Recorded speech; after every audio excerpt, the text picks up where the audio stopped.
Dans l'essor de l'agriculture moderne, chaque récolte est bien plus que la simple cueillette de produits.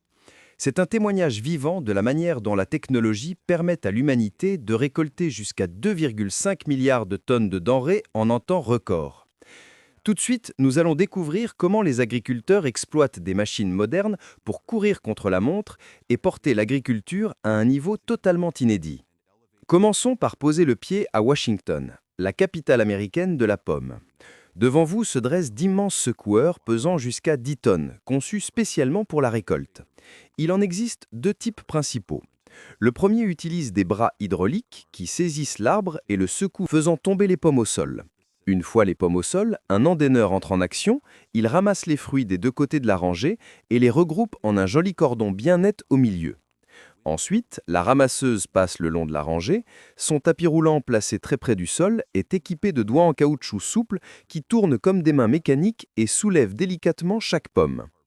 Les fruits montent alors sur le convoyeur principal, qui traverse la machine, passe sous des souffleries qui enlèvent les feuilles sèches et la terre, avant de tomber dans de grands bacs ou sur des palettes en bois prêtes à être transportées vers les entrepôts. Cette méthode est rapide, jusqu'à 10 à 15 tonnes de pommes par jour. Mais le taux de meurtrissure est assez élevé. Elle est donc surtout utilisée pour les pommes destinées à la transformation en jus. C'est pourquoi, pour répondre à la demande des marchés haut de gamme qui exigent des fruits intacts, une version améliorée du secoueur a été développée. Elle est équipée d'un cadre de réception intégré.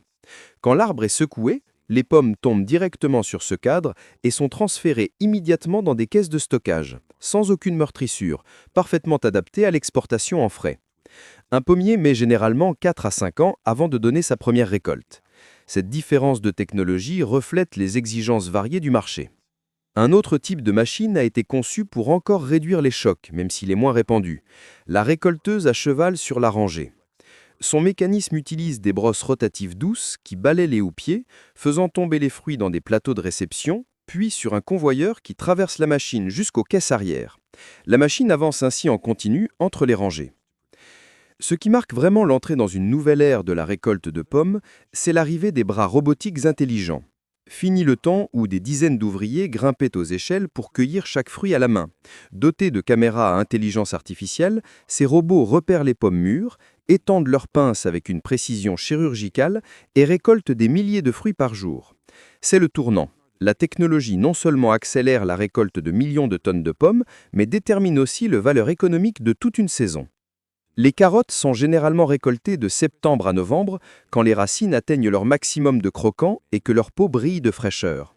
Dans les grandes régions productrices, comme les Pays-Bas ou l'Allemagne, les agriculteurs ne comptent plus sur la main-d'œuvre manuelle, mais sur des récolteuses spécialisées comme la Grimm Evo 280. Ce qui rend ces machines uniques, c'est qu'elles ne se contentent pas d'arracher les carottes du sol, elles intègrent des systèmes qui secouent la terre, coupent les fans et effectuent un tri préalable directement dans le champ. Une seule machine peut remplacer le travail de centaines d'ouvriers travaillant jour et nuit, tout en gardant les carottes propres et quasiment intactes. De haut, on voit des milliers de racines orange vif défiler sur les tapis roulants, un spectacle impressionnant de récolte à l'échelle industrielle. Grâce à cette technologie, l'Europe met chaque année des millions de tonnes de carottes sur le marché pour la consommation fraîche ou la transformation. Mais avant cela, à la fin de l'été, les champs d'oignons vivent une récolte différente de la plupart des autres cultures. Au lieu d'aller directement dans des caisses, un endaineur soulève les bulbes et les dépose soigneusement en longs cordons sur le terrain. Les oignons restent alors exposés au soleil et au vent pendant 10 à 14 jours pour sécher naturellement. Les peaux externes sèchent et adoucissent, ce qui améliore énormément leur durée de conservation. Une fois séchés, les oignons sont ramassés par une récolteuse. Des dents rotatives soulèvent délicatement chaque bulbe séché sur le convoyeur, où des brosses douces et des souffleries enlèvent la terre et les peaux des déchets. Les oignons de qualité marchande tombent dans de grands bacs sur une remorque parallèle, tandis que les bulbes hors calibre sont séparés pour la transformation. Les charrues profondes labourent des couches de terre que les mains humaines ne pourraient jamais atteindre, montrant la puissance brute de l'agriculture moderne. Avec des blâmes qui peuvent être jusqu'à 60 à 70 cm, elles ne se contentent pas de retourner la surface. Elles cassent le sous-sol compacté, cette couche dure qui empêche souvent les racines de se développer. Chaque passage laisse des longs sillons de terre aérée qui absorbent mieux l'eau de Prinvia et réduisent les inondations. En Europe et aux États-Unis, les charrues profondes sont couramment utilisées avant les céréales ou les oléagineux, préparant des centaines d'hectares pour la saison à venir. Et voici la charrue superficielle, beaucoup plus courante. Contrairement aux monstres conçus pour briser le sous-sol dur, elles travaillent à seulement 15 à 25 cm de profondeur, en se concentrant sur le desserrage du sol de surface où les graines seront semées. En avançant, les socs labourent, mais mélangent aussi les résidus de culture, les feuilles sèches et la matière organique, transformant tout cela en une riche clappe d'humus. En même temps, le travail supprime les mauvaises herbes et élimine les pestis restés de la saison précédente. Grâce à sa capacité à préparer un lit de semences idéal, la charrue superficielle est devenue un outil indispensable sur la plupart des exploitations, surtout avant le riz, le maïs ou les légumes. Les énormes semoirs estendent sur les champs avec des bras de plusieurs dizaines de mètres, comme un gigantesque cadre posé sur la terre. Au-dessus, une trémie peut contenir plusieurs tonnes de graines qui alimentent des petits tuyaux le long de chaque bras. À chaque passage, chaque tuyau dépose les graines exactement aux endroits prévus, puis un mécanisme referme la terre et la tasse légèrement pour assurer un bon contact. Les modèles John Deere ou Waderstad vont encore plus loin. GPS et senseurs gardent les rangs parfaitement droits, contrôlent la densité de semis et minimisent les pertes de graines. Cette technologie réduit les coûts pour l'agriculteur tout en garantissant des taux de germination élevés et uniformes. Peu d'images capturent l'agriculture américaine aussi bien que ces cercles verts parfaits gravés dans le désert, les marques laissées par les systèmes d'irrigation à pivot central. Leur structure est simple mais géniale. Une canalisation de plusieurs centaines de mètres montée sur des tours à roues qui tournent autour du pivot central comme l'aiguille d'une horloge. En tournant, les asperceurs arrosent uniformément le champ, créant des cercles visibles depuis l'espace. Un seul pivot peut couvrir 50 à 130 hectares avec un seul puits central. Les modèles récents intègrent des senseurs d'humidité du sol, la télécommande par smartphone et l'optimisation de l'eau au mètre carré près. C'est cette technologie qui a transformé les terres arides du Nebraska et de l'Arizona en champs fertiles de maïs, arachides et soja. La tailleuse d'arbres G-Tech est une machine spécialisée pour l'élagage des vergers industriels, des pommiers et orangers aux plantations de pins. Son long bras hydraulique, équipé de scies circulaires ultra rapides, s'étend sur plus de 6 mètres pour couper même les branches épaisses sans effort. En avançant le long des rangées, elle taille proprement les branches excédentaires pour garder des houppiers ouverts et uniformes. Le système hydraulique permet des réglages d'angle très souples, adaptables à tous les types d'arbres. Au lieu de dizaines d'ouvriers perchés sur des échelles avec sécateurs ussis à main, une seule tailleuse peut élaguer d'hectares de vergers en une journée. Dans l'Oregon, les pins de Noël sont taillés avec la même efficacité, mais d'une manière originale. Une tête de taille circulaire avance le long de la rangée, enferme le houppier et le sculpte uniformément comme dans un moule. Ainsi, chaque arbre prend la forme conique parfaite, prêt pour les fêtes. La récolte des cacahuètes se fait en 2 étapes. D'abord, le digger shaker. Ces lames souterraines glissent juste sous la surface, coupent les racines et retournent toute la plante, comme si elles révélaient les cacahuètes cachées sous terre. Après quelques jours de séchage au soleil, la récolteuse-batteuse entre en scène. Des convoyeurs ramassent les plantes, séparent les gousses des tiges et des souffleries nettoient la moindre trace de terre. Les cacahuètes bien pleines tombent dans le bac de stockage, tandis que les tiges sont rendues au champ comme engrais verts. Avec la mécanisation, ces machines traitent 5 à 6 tonnes de cacahuètes par heure, un rythme impensable à la main. Ce processus en 2 temps fait de la récolte de cacahuètes l'une des plus spectaculaires de l'agriculture. Le maïs doux vit vite. Dès qu'il atteint le stade laiteux, il faut le récolter immédiatement. Un seul jour de retard et la moitié de sa douceur disparaît. Dans les champs, d'immenses récolteuses avancent comme des chaînes de montage mobiles. Des bras hydrauliques saisissent les tiges, des lames tranchent net, les épis dorés sont soulevés sur des rouleux qui secouent les feuilles excédentes avant de les déposer proprement sur le tapis. En quelques secondes, c'est terminé. En quelques minutes, les remorques réfrigérées derrière les machines sont pleines de maïs frais et croquant. Aux États-Unis, près de 140 000 hectares de maïs doux sont plantés chaque année, mais plus de 90% n'arrivent jamais sur les étals. La récolte passe directement du champ aux lignes de conserve ou de surgélation, emprisonnant cette explosion de douceur originelle. Les pistachiers, cousins des noix de cajou, peuvent vivre plus d'1 siècle, mais mettent environ 8 ans avant de donner une vraie récolte. D'août à septembre, la récolte commence avec des secoueurs hydrauliques qui enserrent le tronc avec des bras garnis de caoutchouc et transmettent de puissantes vibrations pendant quelques secondes, faisant tomber de milliers de noix mûres d'un seul coup. Sous l'arbre, 2 immenses cadres de réception se déploient comme des parapluies, capturent les noix qui tombent, puis se referment et les déversent sur un convoyeur. Les pistaches sont ensuite levés vers des caisses, tandis que des ventilateurs chassent feuilles et poussières, protégeant la coque extérieure tendre. Si l'Iran reste le premier producteur mondial, sur le marché américain, presque toutes les pistaches consommées viennent de Californie, une région qui a transformé cette noix en industrie de plusieurs milliards de dollars. Saviez-vous qu'une seule tête de tournesol peut contenir 1000 à 1500 graines? Encore plus étonnant, elles sont disposées en spirale suivant la suite de Fibonacci, l'un des plus beaux exemples du nombre d'or dans la nature. Mais cette beauté s'efface dès l'arrivée de la récolte. Les champs ne brillent plus en jaune mais virent au gris-brun, avec les têtes pendantes qui attendent d'être ramassées. La récolteuse de tournesol avance, ses pointes acérées guident les hautes tiges vers l'unité de coupe. Les têtes séchées sont aspirées dans le tambour de battage, où des milliers de graines sont séparées en un instant. Feuilles et enveloppes s'éparpillent vent-vent. Toutes les graines noires brillantes coulent sur le convoyeur et remplissent les caisses derrière. En quelques instants, un champ fané se transforme en rivière de graines vivantes, le début de leur voyage vers l'huile de cuisson et incomptables produits à base de tournesol. Au milieu de champs verts luxuriants scintillant sous le soleil matinal, des grappes de framboises rouges mûres brillent comme des joyaux cachés. Bienvenue à Washington, le royaume des framboises rouges surgelées. Plus de 36 000 tonnes récoltées chaque année, soit plus de 90% de l'approvisionnement américain en framboises rouges surgelées, faisant de l'État l'un des plus grands centres de production au monde. Avez-vous déjà remarqué le centre creux de la framboise? Ce n'est pas dû à des parasites ou à des défauts, mais à un ingénieux design de la nature. À maturité, le fruit, composé de dizaines de petites drupes, se sépare doucement de son cœur central mou, laissant une cavité vide. Ce cœur reste sur la tige et ne produira plus de fruits. C'est la base florale d'une seule fleur qui a accompli sa mission. Cette particularité distingue les framboises des mûres et révèle l'élégance discrète de la nature, une beauté parfumée, juteuse avec une touche de grâce. Mais ce creux si mignon peut abriter un petit nid à bactéries, un refuge parfait pour les œufs de mouches à fruits et les spores de moisissures qui attendent, tapis dans les micro-crevasses, le moindre faux pas lors de la transformation. Ne vous laissez pas tromper par son apparence délicieuse. Un seul moment d'inattention et ce fruit apparemment parfait pourrait bien vous jouer un mauvais tour à table. Pour comprendre pleinement le voyage minutieux qui se cache derrière chaque framboise dodue, il faut remonter au tout début, quand les premières baies de la saison commencent à mûrir. La récolte a lieu généralement en plein été, lorsque les framboises atteignent leur maturité optimale. Rouge vif, juteuse et parfaitement ronde. Selon l'échelle et la destination de la culture, les agriculteurs choisissent entre la cueillette manuelle pour préserver la qualité de chaque baie ou la récolte mécanique pour maximiser vitesse et rendement. Dans les grandes zones de production comme Washington et la Californie, la récolte mécanique devient progressivement la nouvelle norme. Ces machines valant plus de 200 000 $ fonctionnent comme un orchestre technologique. Elles font vibrer doucement les cannes avec des tiges en fibre de verre pour ne faire tomber que les baies parfaitement mûres. Les fruits sont ensuite dirigés vers un système de convoyeurs où de puissants jets d'air chassent les feuilles sèches et les débris.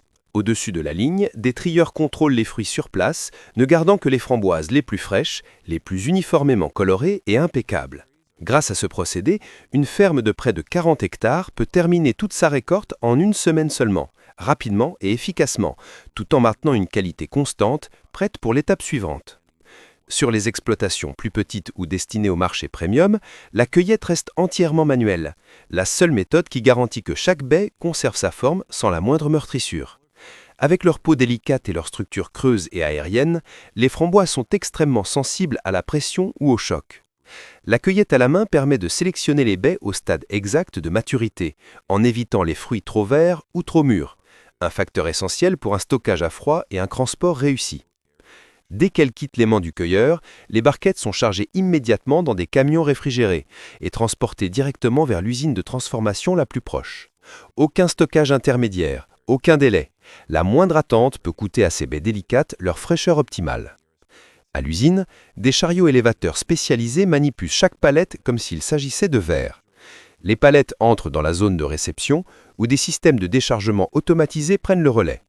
Chaque barquette est doucement inclinée pour laisser glisser les framboises sur le convoyeur, sans serrer, sans chute, sans collision, comme si chaque mouvement était programmé pour préserver la perfection fragile de ce fruit précieux. De la zone de réception, les framboises entament leur voyage de purification. Sur le convoyeur, elles sont lavées avec des jets d'eau à ultra basse pression, 0,3 à 0,5 bar seulement, moins de la moitié de la pression habituelle pour des fruits plus robustes comme les pommes ou les poires. Cette douceur est indispensable, la moindre pression excessive peut déchirer la peau délicate. L'eau de rinçage est filtrée en continu et réutilisée pour l'hygiène et le respect de l'environnement. Après le lavage, les framboises passent au tri où des opérateurs les inspectent manuellement sur un convoyeur en mouvement continu. Toute baie abîmée, mal formée ou de couleur inégale est retirée, ne laissant que celles qui répondent aux normes de qualité les plus élevées. Ensuite, direction l'emballage. Chaque barquette est scellée dans un emballage protecteur et étiquetée avec toutes les informations. Provenance, date de récolte, grade de qualité. Enfin, les barquettes sont placées dans des cartons plus grands, prêtes à être distribuées au supermarché, au marché ou à l'export. Pour prolonger la conservation et préserver la fraîcheur, une partie des framboises emballées ne part pas tout de suite en distribution. Elles continuent leur voyage sur un convoyeur doucement vibrant et sont rapidement transférées dans la zone de pré-refroidissement, où la température est strictement contrôlée pour maintenir la qualité naturelle, la couleur et la saveur délicate du fruit. De là, elles entrent dans une chambre de surgélation rapide. La vibration douce se poursuit pour éviter que les baies ne se collent entre elles pendant la congélation, garantissant que chacune reste individuellement surgelée, avec son aspect frais et sa forme parfaite. Après quelques minutes de surgélation rapide, les framboises sortent de la chambre et passent sur un convoyeur pour un dernier contrôle. Des opérateurs retirent manuellement les rares baies encore imparfaites. Le système de vibration continue de fonctionner pour que les baies avancent sans s'agglomérer. Ce processus garantit que seules les framboises de la haute qualité passent à l'étape suivante. C'est le dernier contrôle qualité avant emballage ou transformation ultérieure. Enfin, les framboises surgelées sont automatiquement mises en carton doublé de sacs plastiques pour l'hygiène et la protection pendant le transport. Un système de pesée intégré vérifie chaque carton pour garantir un remplissage constant répondant aux normes strictes. Une fois plein, les rabats sont fléchis et scellés solidement avec du ruban adhésif. Chaque carton est étiqueté ou muni d'un code barré avec la date d'emballage, le numéro de lot et l'origine. Les cartons finis sont empilés proprement sur des palettes, prêts à aller en chambre froide ou être expédiés. Parmi les framboises surgelées mûres, une partie sélectionnée des plus belles est réservée pour créer une autre magie, la confiture de framboise. Le processus commence par réduire les framboises en purée lisse et épaisse, puis mélanger avec du sucre raffiné dans une proportion standard de 55 à 60%, bien plus élevée que pour la plupart des autres confitures. Ce taux élevé de sucre est indispensable. Les framboises sont très aqueuses et fragiles, donc très sensibles au pourrissement si elles ne sont pas bien préservées. Le sucre apporte non seulement la douceur, mais aussi un conservateur naturel en contrôlant l'humidité et en freinant le développement microbien. Le mélange est ensuite cuit doucement dans des grandes cuves chauffées à température contrôlée, à 85 à 90 degrés Celsius. Assez chaud pour concentrer lentement la confiture, sans abîmer l'arôme naturel et la couleur éclatante du fruit. Contrairement aux fraises qui perdent souvent leur couleur à la cuisson prolongée et nécessitent des colorants, les framboises conservent naturellement leur rouge pourpre grâce à leur forte teneur en anthocyane. Pendant ce temps, des bocaux en verre stérilisés sont préparés. Des remplisseuses de haute précision versent la confiture avec un minimum d'air, un petit détail crucial pour préserver la fraîcheur et prolonger la conservation. Tout le processus est un mélange parfait de technique et de maîtrise, propre, raffiné, délicatement conçu pour capturer le goût pur de chaque framboise. Bienvenue en Californie, le royaume des amandes. Chaque année, la Californie produit plus de 1,2 million de tonnes d'amandes, soit 80% de la production mondiale. Derrière l'apparence modeste de l'amande se cache une industrie de plusieurs milliards de dollars. Peu de gens savent que seulement 20 amandes apportent jusqu'à 160 calories, l'équivalent d'un pilon de poulet. Malgré ces calories élevées, les amandes sont un miracle pour les régimes grâce à leur graisse saine qui rassasie plus longtemps. Attention toutefois à ne pas en abuser, mangez moins mais mieux est le choix intelligent. Mais les amandes, ça n'est pas que la nutrition. Sous la beauté blanche pure des fleurs d'amandie, produire une tonne d'amandes nécessite plus de 10 millions de litres d'eau, alors que la Californie souffre de sécheresse sévère. À mesure que la production durable gagne en importance, chaque récolte marque un nouveau départ où efforts de culture, technologie et foi en un nouvel avenir plus vert se réunissent dans chaque amande mûre. Le voyage des amandes commence en janvier ou février, avec la plantation de jeunes amandiers dans la Central Valley californienne, la capitale mondiale de l'amande. Avec son climat chaud et sec et ses sols fertiles, la région offre des conditions idéales toute l'année. Les arbres sont plantés en rangées bien espacées et équipés de systèmes d'irrigation au goutte à goutte ou de micro-aspersion qui apportent l'eau et nutriments avec précision et efficacité. L'irrigation au goutte à goutte envoie l'eau directement aux racines, limitant l'évaporation. Les micro-aspersions maintiennent une humidité constante et apportent les engrais dissous dans l'eau, soutenant une croissance saine tout au long du cycle de l'arbre. Ce qui distingue les amandiers de beaucoup d'autres cultures, c'est leur système racinaire profond et leur forte demande en eau, surtout parce que leur saison de croissance coïncide avec les mois secs de Californie. Même si le goutte à goutte permet d'économiser l'eau, le fait que les amandiers produisent chaque année maintient une consommation élevée pour soutenir les rendements. Les 2 premières années, l'accent est mis sur le développement d'une canopée solide et d'un système racinaire sain. Des machines modernes taillent les branches mortes ou qui se croisent pour que chaque arbre reçoive assez de soleil et pousse vigoureusement. À partir de la 3e ou 4e année, quand les arbres fleurissent en rose et blanc éclatant, la saison de pollinisation commence officiellement. Plus de 2 millions de ruches sont alors amenées dans les amanderies. Les abeilles récoltent délicatement le pollen des fleurs fraîchement écloses et, avec leurs ailes affairées, le transportent d'une fleur à l'autre, favorisant le développement des fruits. Pendant des années, les producteurs d'amandes collaborent étroitement avec les apiculteurs pour assurer des récoltes réussies. Une coopération qui soutient des arbres sains et des rendements élevés pour les saisons à venir. Après des mois de soins sous le soleil d'été, fin été, début automne, la coque verte extérieure de l'amande commence à s'ouvrir comme un sourire de la nature, signalant que la récolte est prête. Pour récolter rapidement, on utilise une machine appelée secoueur d'arbres.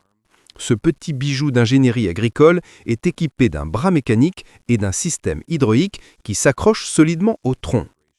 Une fois activé, il produit des vibrations rapides et précises, presque comme une danse avec l'arbre, provoquant une joyeuse pluie d'amandes qui tombe uniformément et efficacement.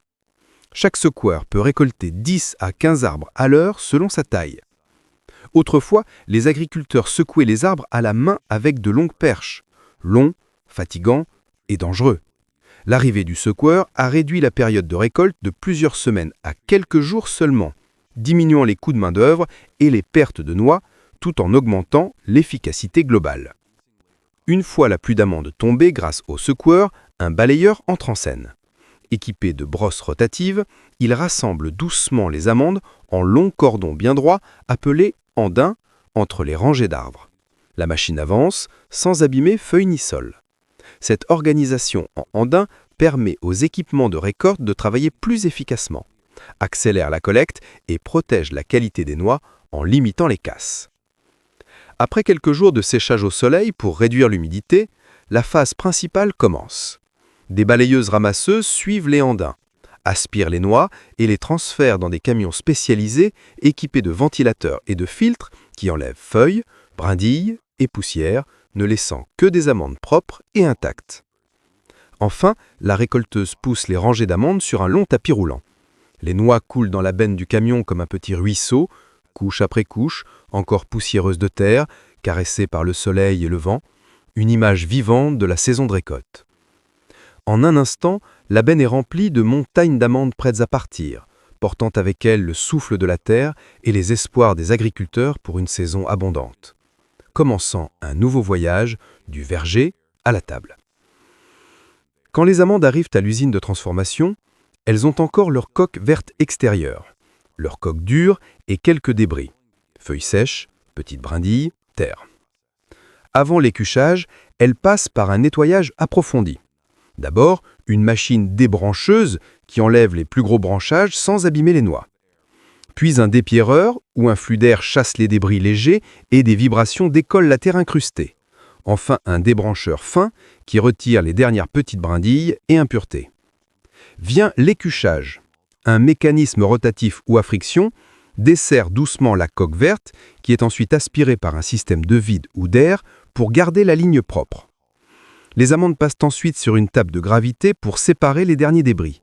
Celles qui ont encore leur coque dure continuent vers un système d'inspection par caméra qui détecte et éjecte les amandes défectueuses avant l'écossage. L'écossage se fait dans une machine spéciale qui applique une force mécanique douce pour casser et séparer la coque dure tout en gardant l'amande intacte. Après l'écossage, les amandes passent sur un convoyeur vibrant avec des trous de séparation par taille. Les plus petites tombent dans des bacs séparés, destinés au beurre d'amande ou à la pâtisserie. Les plus grosses continuent vers les marchés premium. Dans un environnement ultra high-tech, les amandes subissent un contrôle qualité avec des logiciels avancés. Des superordinateurs travaillent 24 heures sur 24 pour identifier celles qui répondent aux normes strictes. Des caméras à haute résolution détectent la moindre crassure ou rayure. Le système calcule les coordonnées exactes et envoie l'information à des bras robotiques qui retirent rapidement et précisément les amandes défectueuses. Enfin, des opérateurs humains effectuent une dernière inspection manuelle pour éliminer les défauts subtils que les machines pourraient manquer. Les amandes sont ensuite sorties par couleur de bac selon leur qualité. Rouge pour le premium, vert et jaune pour le second choix. La pasteurisation à la vapeur est la méthode la plus courante aux États-Unis. De la vapeur chaude est appliquée brièvement pour éliminer les bactéries nocives comme la salmonella, tout en préservant goût et texture. Après pasteurisation, les amandes passent à l'emballage dans des grands bacs soigneusement scellés, puis livrées vers des usines où elles seront transformées en amandes salées greutées ou en toffee aux amandes.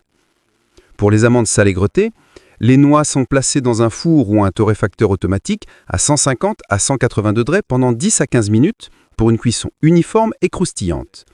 Encore chaudes, elles sont vaporisées ou enrobées d'une solution de sel, puis refroidissent rapidement. Et scellées hermétiquement.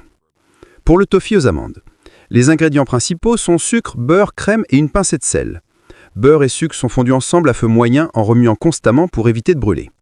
On ajoute la crème pour la texture et l'équilibre de douceur. Le mélange est cuit à haute température, 150-155 degrés, jusqu'à la consistance désirée. Puis coulé sur une surface métallique pour refroidir et durcir. Une fois solide, il est coupé en morceaux précis avec des blattes tranchantes. Les morceaux passent ensuite sur un convoyeur, où une cascade de chocolat chaud les enrobe uniformément. Enfin, pendant que le chocolat est encore chaud, une pluie dorée d'éclats d'amandes greutées vient s'y coller, formant une armure croustillante et parfumée. C'est cette harmonie délicate entre l'amande douce et la richesse sucrée du toffee qui donne à ce bonbon son âme et son caractère. Et voilà, le voyage de chaque amande touche à sa fin. Des vergers baignés du soleil aux technologies modernes et aux fours parfumés, chaque petite amande porte désormais une robe unique, prête à éveiller les sens et à raconter l'histoire de l'engagement inébranlable d'une terre. Comparé à d'autres fruits tropicaux, comme la banane ou la papaye, l'ananas met beaucoup plus longtemps à arriver à maturité, 18 à 24 mois, presque 2 ans pour un seul fruit. Tous les ans, en avril, quand les ananas mûrs dégagent leur doux parfum sous le soleil matinal et cachent leur nectar doré derrière leur armure d'épines, la récolte bat son plein. Le timing est crucial. L'ananas est au summum de sa saveur quand il atteint sa maturité parfaite. Mais ce moment est fugace. Trop tôt, il manque de sucre naturel. Trop tard, il devient trop mou. C'est pourquoi les agriculteurs s'appuient sur leur expérience, leur instinct et parfois même une simple dégustation pour déterminer le moment exact. Une fois les conditions réunies, la cueillette commence. Mais cueillir des ananas n'est pas pour les âmes sensibles.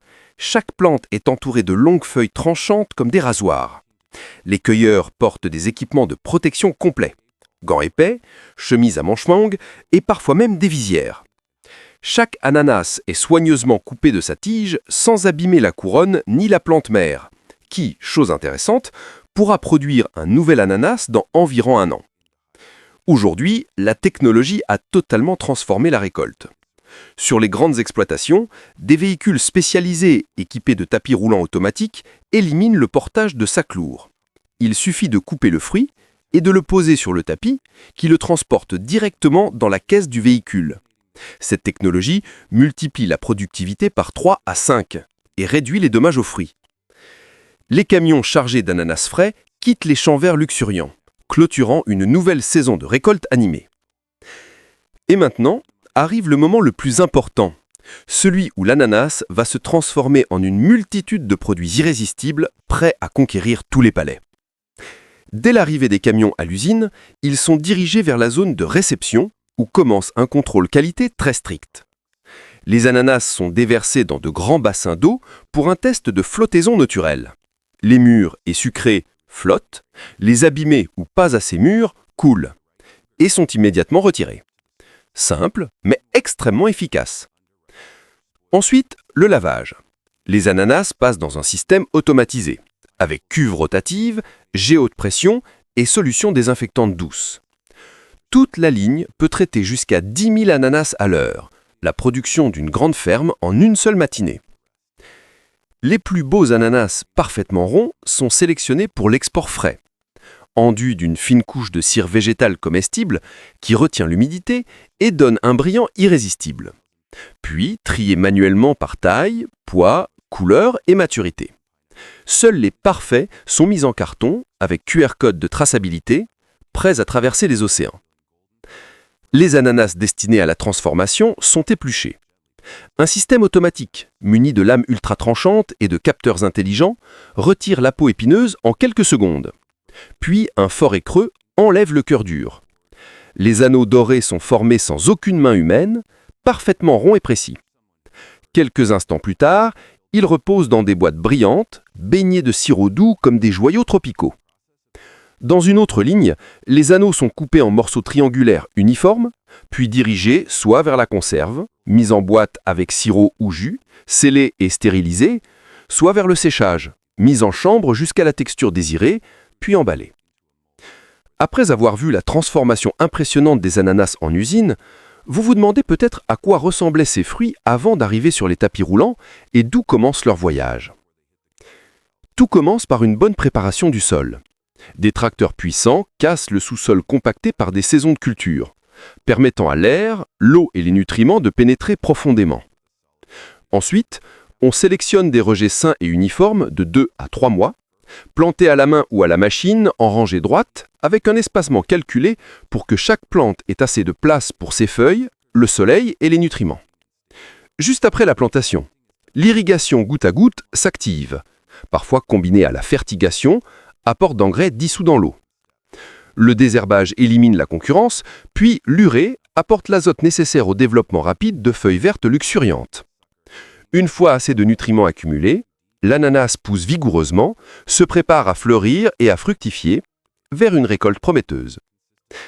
L'ananas est mûr, mais le voyage de l'agriculture est rempli de possibilités excitantes. Non seulement les ananas, mais de nombreuses autres cultures changent chaque jour grâce au progrès technologique. Comment la technologie va-t-elle transformer demain notre façon de cultiver ? Le futur s'annonce passionnant.